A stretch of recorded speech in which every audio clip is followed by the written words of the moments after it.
Welcome to Aging in Style with me, Lori Williams. I'm an optimist by nature, and I believe you can follow your dreams at any age. My grandmother's journey with dementia ignited a passion in me to work with seniors. I've spent the past 13 years learning about seniors and aging. In my mid-50s, I followed my own dream and founded my company, where I use my expertise to help seniors locate housing and resources. On this podcast, we cover all aspects of aging. Join us each week to meet senior living experts and inspirational seniors who are following their dreams. The fact is, we're all aging, so why not do it in style? Hi, everybody. Welcome to today's show. Today, I have a very special guest, and I'm really excited about the topic. You know how we always talk about not letting age define us, and that's just something I talk about all the time, and I think it's so important. So we have someone today who is living that. She does not let age define her. Her name is Joyce Brown, and she is the reigning Miss Senior Texas, and she is just incredible. So let me tell you a little bit about her, and then I'm going to introduce you to her. She is 62 years old. She looks amazing. She is the current title holder for the Miss Texas Senior America pageant. She has a BS degree in electrical engineering technology, and she worked 38 years in the technology field. And I'm going to have her tell her story, but basically at 59, she decided she was going to define herself when she turned 60. She was not going to let 60 define her, which I absolutely love. And she started working out. And I mean, she is just an inspiration. So welcome, Joyce. I'm so glad you are on the show today. Well, thank you. And thank you, Lori, for having me here as well. Of course. Okay. So I love how you say you did not want 60 to define you. And 60 is not far away for me. So I love that. I love that attitude. So tell us, what your thought was and how you started working out, and just tell us all about that. Okay, sure. So at 59, I was in a very negative place, I guess. Mm-hmm. I was ready to retire. I had been working, like you said, about 38 years. I was ready to retire, and I was wondering what was next. And I knew I wanted to retire, but I didn't want to go home and sit on the couch. I knew I wanted to find something to engage in. And so as I turned 59, or I was getting ready to turn 60, probably within about 5 or 6 months, I started thinking about turning 60. And I felt even more depressed, to be perfectly honest, because I was overweight, and everything about 60 was negative in my mind at that time. Over my 50s, I had gained about 30 pounds, and prior to that, I gained about 20 pounds just over, the course of life and everything. Mm-hmm. But something happened at 50, and I don't know, I lost control, and I gained another 30 pounds. So here I was now, about 50 pounds heavier than what I'd ever been in my life. I wasn't feeling good about myself when I looked in the mirror or any of it. And then the prospect of turning 60, I thought, where had the years gone? I didn't know where they were. But so finally, after contemplating that and feeling helpless, and, I felt like I was really at my lowest point, to be perfectly honest. Mm-hmm. And one day I finally realized that, Joyce, you have control of your life. And although you're getting ready to turn 60, 60 does not have to define you. You can define 60 for yourself. Now, mind you, throughout my 50s, I was yo-yo dieting, one diet after another. I'd lose a few pounds, gain them all back, and I really felt defeated. So when I changed my mind, and I don't know what clicked inside of my brain at that point, but I was sure that I had made a commitment to myself that I wasn't going to break. So it was at that point that I went and found a weight loss program that I liked. I'm really more interested in whole foods. I needed to learn how to eat again. So I wanted something that had whole foods as opposed to prepackaged foods, because I didn't want all the sodium and all of that, and I really wanted something more natural. And so I found a weight loss program that allowed me to eat the way I needed to eat, as well as they were opening up boot camp business around the corner from me. And so I decided that I wanted to start boot camp. I had never done boot camp in my life. And here I am at 59 deciding, 50 pounds overweight, mind you, and I decided I was going to go and do boot camp. So really, and let me back up one more time. I had become a health coach probably at 58, and I had began to utilize some of the techniques I had learned as being a health coach, and I had lost about 20 pounds by the time I had this whole revelation. So I was probably at that time about 30 pounds still overweight. So I go into boot camp, and oh my goodness, everything was so difficult. I was so out of shape. But you know what? I was committed, and I had a made up mind. And I knew that nothing was going to turn me back. I wasn't going to let a holiday set me back. I was going to let a birthday party set me back. I was no longer going to eat all of those comfort foods that had caused me to be where I was. And I just had a made up mind that I was not going to make any excuses. I wasn't going to sabotage myself, and I was just going to move forward. And after I made that commitment and started boot camp and healthy eating, there were so many obstacles that came my way that could have easily sabotaged me, but I just refused to let it happen that time. And I stuck with it, and I lost the last 30 pounds by my birthday, which was about 4 months later. So it was really amazing. And for me, I didn't want only to lose the weight. I wanted to be fit. That was really my biggest goal. Of course, I wanted to lose the weight, but I wanted to be fit. And so by the time my birthday came along, I was probably down. I lost all 50 of those pounds that I gained, as well as I was in the best shape of my life. I had long, lean muscles. I don't know where it came from. I didn't know I could even do that because I had never been like that in my life. So anyway, I was in the best shape of my life, and it was just all about, I just made up my mind that I wasn't going to let anything distract me this time. So you just really had the mindset for it. You were ready to. I did. Yeah. And I realized that we are what we think. I mean, how many times have we heard that? If you think you can do something, you can do it. But so many times I went on diets, and I just knew that it was a Monday morning diet, and I would probably be off of it by Tuesday or Wednesday, and I did. So this time I just changed my mindset, and I was able to follow through and accomplish my goal. That's amazing. So what made you think about, okay, yes, Miss Senior Texas, I'm going to do that? Where did that come from? Well, I had never been in a pageant. Never in my life. And actually, I've never been that very outgoing person that, and as part of my job, because I was in management for 30 plus years. And so as part of my job, I had to do presentations at church. I was leader of several ministries. And so I would have to do presentations, but it was never anything I was real comfortable doing. I was always that person behind the scenes. But after I lost the weight, and people started making comments about how my body had transformed, not just losing the weight, but how fit I had become, I began to develop more confidence, I think, in my ability. And I wanted to challenge myself to do something that I had never done before. And again, I was ready to retire, and I didn't know what it looked like. And so I was ready to just challenge myself and step outside of my comfort zone of who, again, I said I was. So I wanted to become who I knew I could become, as opposed to what I had been telling myself I was all of the 60 years that I lived.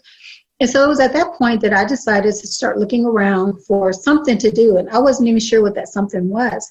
However, I ran across the Miss Texas Senior America pageant for women that were 60 and older.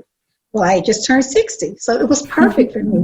And so I decided that I was going to enter the pageant, and, the rest is kind of history. But yeah, that's what motivated me. And I think that sometimes we tell ourselves, we condition ourselves, and again, the mind is just so strong, has such a strong hold on who we are.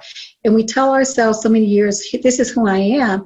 But I think that we all have the potential to be so much more than what we tell ourselves. But you have to be willing to step outside that comfort zone, do something that you never thought you could do before, and you'll be amazed at what you can accomplish once you change your mindset.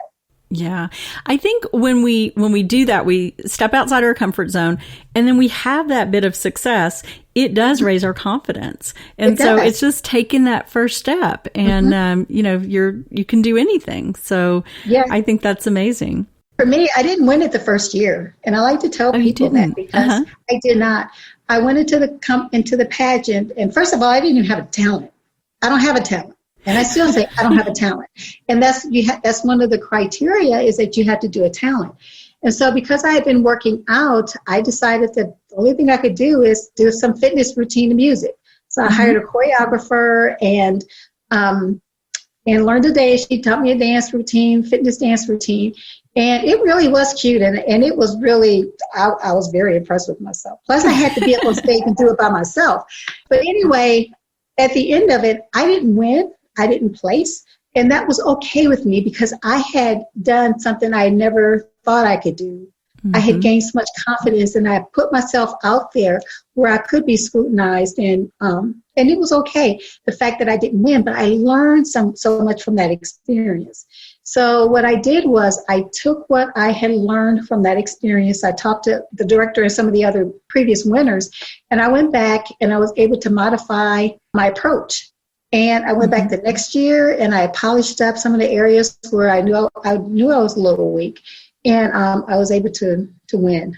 That's awesome. Congratulations. Yeah, thank you. So again, I don't believe in failure. I believe that you can take whatever it is you've done, you can learn from that, and you can apply it to something else that you're doing. So. Yeah, absolutely. So tell us a little bit about the Miss Senior, or is it Miss Texas Senior or Miss Senior Texas? Am I calling it the wrong thing? It's Miss Texas Senior America. Okay, Miss Texas Senior America. So tell us about the pageant. I don't know much about it, so just tell us all about it, how it works. Okay, so the pageant has been in existence, oh my gosh, I want to say at least 40 years. They just had their 40th anniversary last year.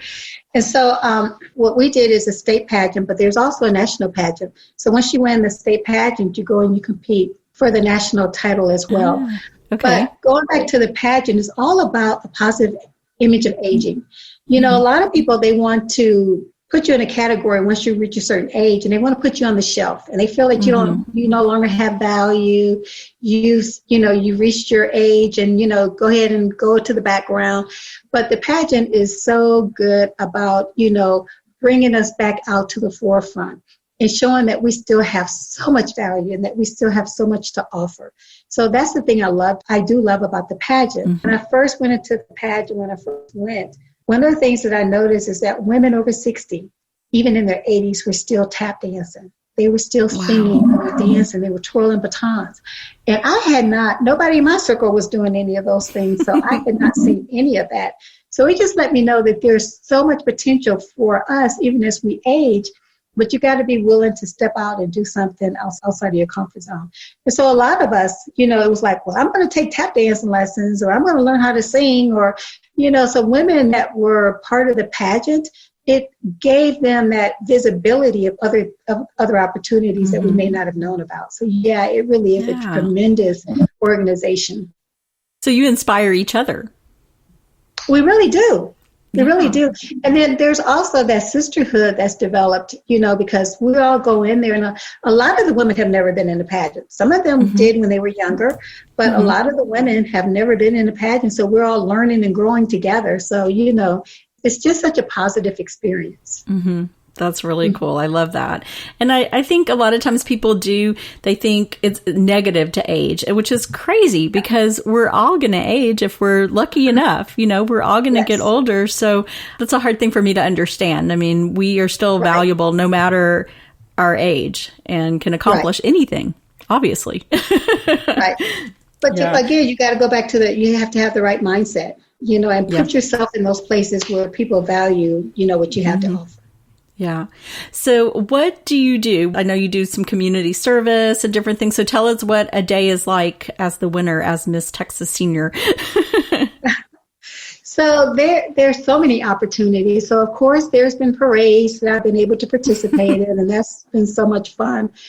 But a lot of it is going out, serving the community, and going to places where you just kind of bring joy, because there's something about having a crown and sash. You walk in and, people smile, and it just brings joy.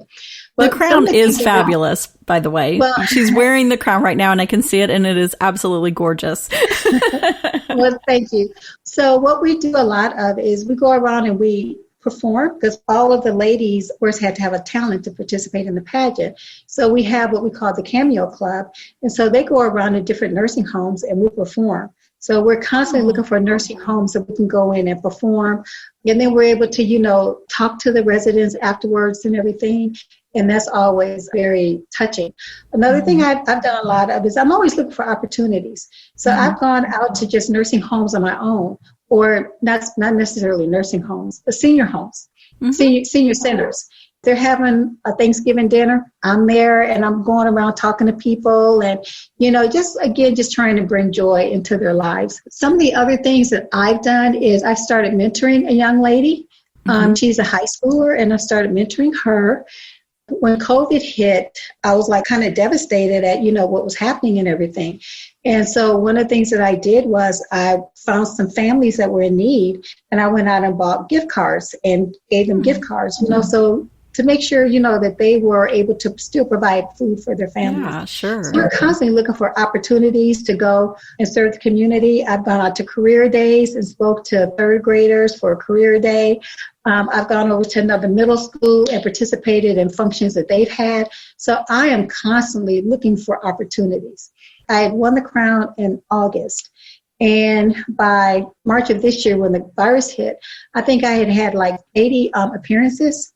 So I was constantly looking for things to do. So some days it would be 3 items. I'd be running from one thing to the next, just trying to make an appearance and just trying to influence and make people feel happy, feel better. Yeah. So with COVID, I know they didn't have the pageant this year. So you get to be the winner for a bit longer. You get to keep the crown for a little while longer. When will they be having the pageant? Have they announced that yet? Yeah, so the pageant should have occurred last August. That should have been the end of my reign, but because of COVID, everybody's trying to be responsible and keep the contestants safe, and especially we're all over 60, so we're in that high risk category. And so they had postponed the pageant until I think July is the new date, and so that will give me almost 2 years that I will have had the crown. So I had to extend it. So. That's nice. So you'll have to give that crown up. Well, I so appreciate you being on. I think you are such an inspiration. And I met you, I guess, a couple of weeks ago. We were at an event for Celebration Magazine doing something for seniors. And you just have such a presence. You're just so beautiful. And I just was excited when you said, yes, you would be on the podcast. So thank you so much. It's an honor to get to know you. Well, I was so excited when you asked me to. I was like, yes! So absolutely. So I'm glad it worked out because you're just a joy to work with as well. So thank you so much for having me on. Oh, great. Thank you. And thank you all for listening. And if you want some more information on someone as inspiring as Joyce is and living your best life, definitely check out my website. It's LoriWilliams-seniorservices.com. All of our podcasts are listed there, all kinds of resources to help you. So thank you for listening, and I'll talk to you next week. Thanks. Bye-bye.